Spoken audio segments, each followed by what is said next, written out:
¿Qué tal? Soy Ana Cristina Ruelas, directora regional para la Oficina de México y Centroamérica de Artículo 19. La libertad de expresión es para todos y todas y es necesaria para participar activamente en el espacio cívico.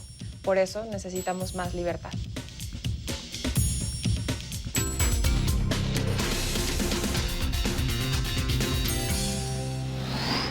Ana Cristina Ruelas, directora de Artículo 19 para México y Centroamérica, que defiende la libertad de expresión y el derecho a la información.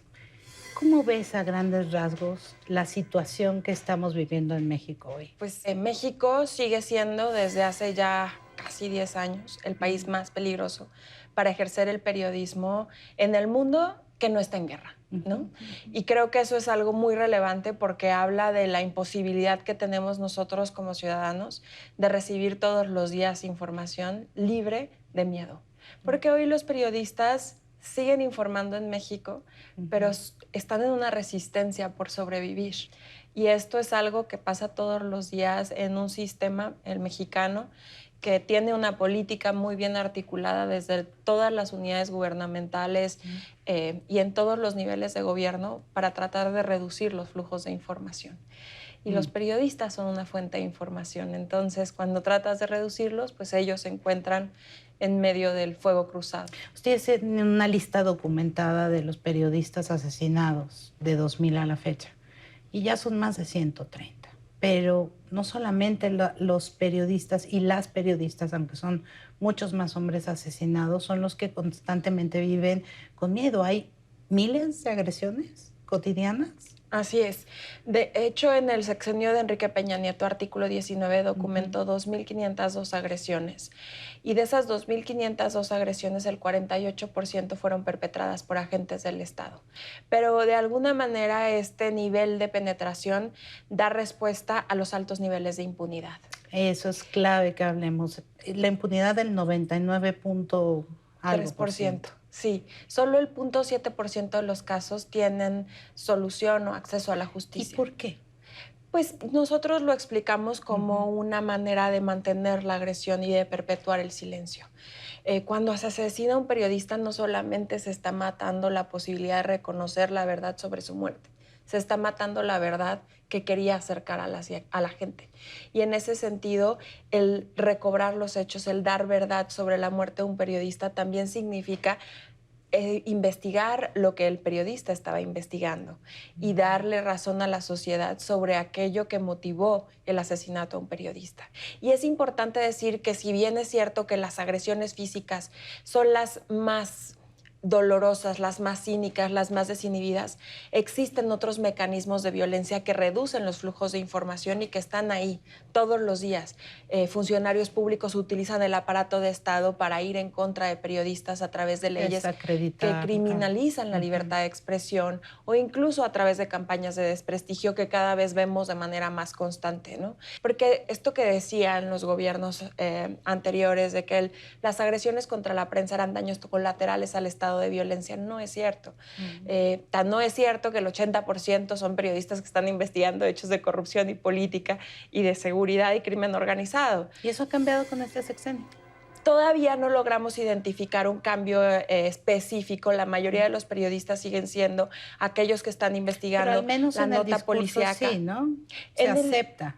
En el discurso, efectivamente, este gobierno, a comparación de los gobiernos anteriores, reconoce que la mayor amenaza contra la prensa es el Estado y reconoce que necesita cambios estructurales dentro del sistema de protección para garantizar la seguridad de los periodistas. Esto es algo importante porque recordemos que en el sexenio de Enrique Peña Nieto, hasta el asesinato de Javier Valdés, que fue el periodista número 36 asesinado en el sexenio de Enrique Peña Nieto, no había habido un solo pronunciamiento por parte del gobierno del reconocimiento a la violencia a la que se enfrentaba la prensa.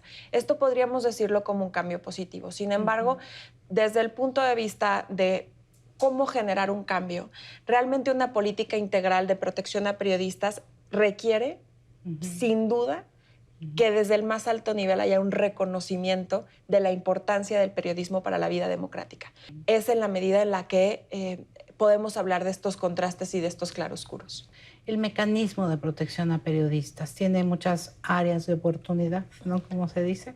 Definitivamente, creo que una de las cuestiones claves que tiene que ver con cómo mejorar el mecanismo es con la coordinación de las instituciones que conforman el mecanismo en principio y principalmente la función de la Fiscalía respecto a la rendición de cuentas, respecto a decir, yo estaba investigando los hechos que dieron origen a que un periodista se acercara al mecanismo.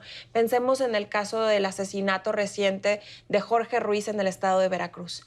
Él tuvo un atentado en su casa en octubre de 2018, la denunció ante la Fiscalía Estatal de Veracruz, pero si no se investiga esta agresión, protección?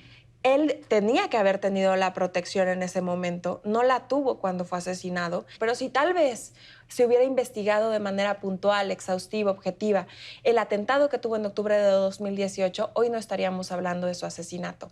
Y esto sucedió en muchos otros casos. Entonces, por eso se requiere una coordinación efectiva dentro de las unidades que integran el mecanismo y, por supuesto, que es algo que se ha mencionado de diferentes momentos, una coordinación entre la Federación y los estados. Porque hasta hoy, como se manejan es a través de convenios de colaboración y estos llegan a ser ineficaces. Entonces requerimos que haya efectiva participación por parte de los estados, investigaciones efectivas, exhaustivas e imparciales y también mecanismos de reconocimiento a las medidas preventivas que tienen que ver con cómo se ejerce el periodismo hoy todos los días.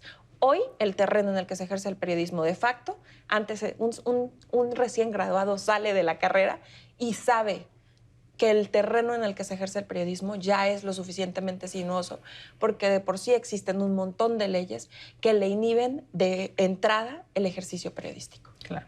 ¿Qué papel están jugando las redes sociales hoy que hace 3 años no se veía?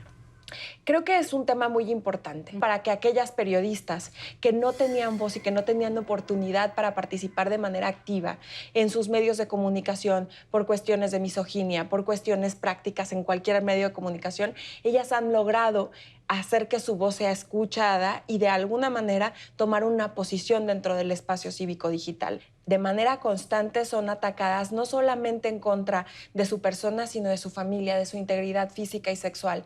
Es una tipología de la violencia muy distinta a la que viven los hombres. Y esto es algo precisamente de lo que carece el mecanismo. Las medidas que otorga el mecanismo hacia las mujeres periodistas por este tipo de agresiones no son las idóneas porque no tienen perspectiva de género.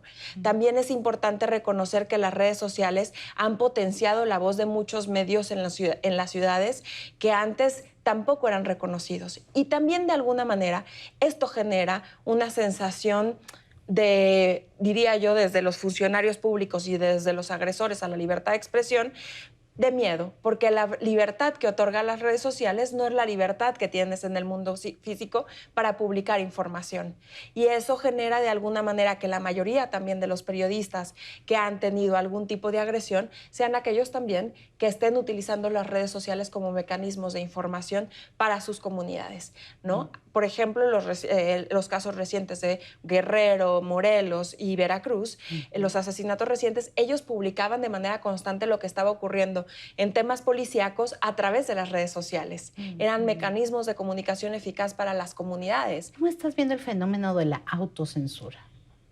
Pues definitivamente esto en México es algo que ha sucedido desde hace ya varios años. En México hoy, desgraciadamente, tenemos zonas completas de silencio.